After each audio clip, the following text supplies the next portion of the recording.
80च्या दशकातली गोष्ट आहे. म्हणजे मी जेव्हा 17-18 वर्षांचा होतो तेव्हाची. किशोरदांचं गाणं कुठेही वाजलं तर ते सहज ओळखू यायचं. आवाजच तसा होता. अगदी या माणसानं नुसती असं म्हणत घेतलेली लकेरही एवढी फेमस व्हायची, की ती आजही सिग्नेचर ट्यूनसारखी वापरली जाते.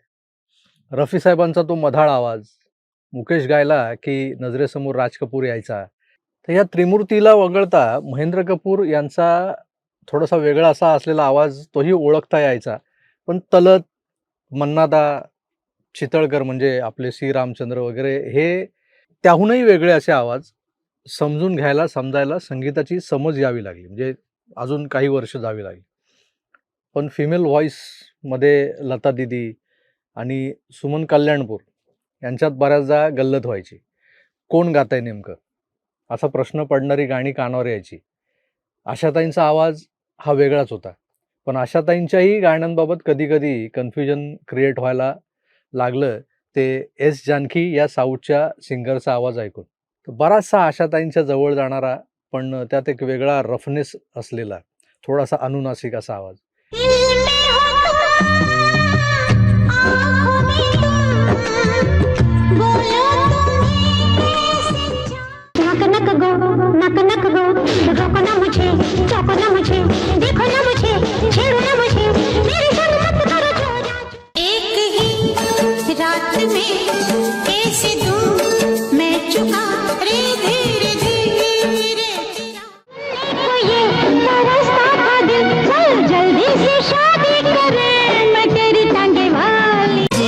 किस्मत अपनी देखो तो हिम्मत अपनी मस्ती में दिल गा रहा.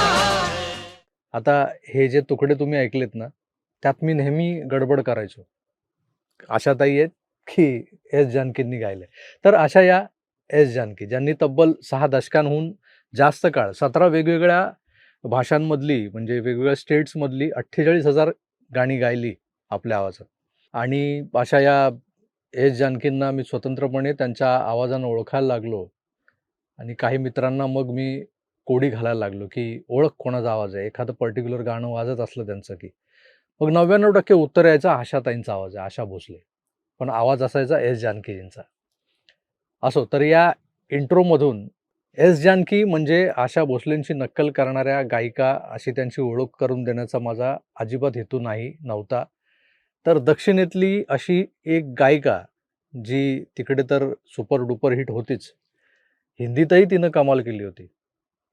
अशा या नाईटिंगेल ऑफ डेक्कन जानकी अम्माचं परवा 11 जुलैला निधन झालं.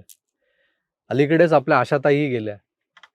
तसं पाहिलं तर जानकी अम्मांना 33 डिफरंट स्टेटचे बेस्ट फिमेल सिंगर अवॉर्ड्स मिळाले. राज्य पातळीवरचे.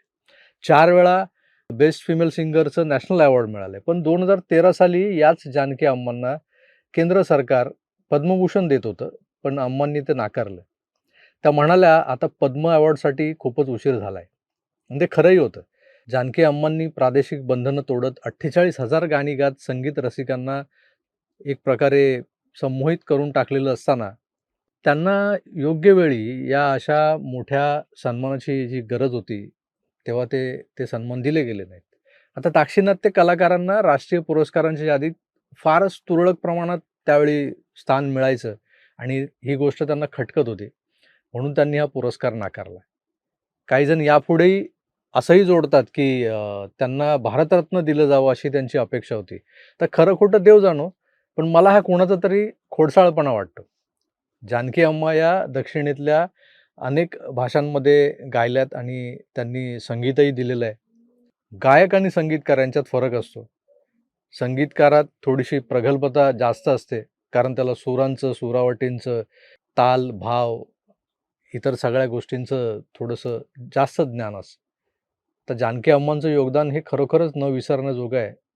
आज त्या जगात नाही आहेत, पण त्यांचा आवाज आजही कानावर पडला, तर मी मात्र 80च्या दशकात जातो. ओळख पाहू कोण गातंय. संगीताचं जेवढ्याच तेवढं ज्ञान असलेल्या वयातही मला हा वेगळा आवाज ओळखता यायला लागला. याचं मलाच कौतुक वाटायचं. तो आवाज आता शांत झालाय. पण हजारो गाण्यांमधून मात्र आपल्या आठवणीत चिरंतन राहणार आहे तो. मी नेहमी म्हणत असतो, की रोजच्या राजकारणाच्या धबडग्यातून थोडंसं वेगळं असं काहीतरी आपण बोलावं, वेगळं असं काहीतरी करावं. तर त्याच वेगळं काहीतरी वाल्या प्रयोग मालिकेतला हा एक वेगळा विचार तुम्हाला कसा वाटला, ते जरूर कळवा.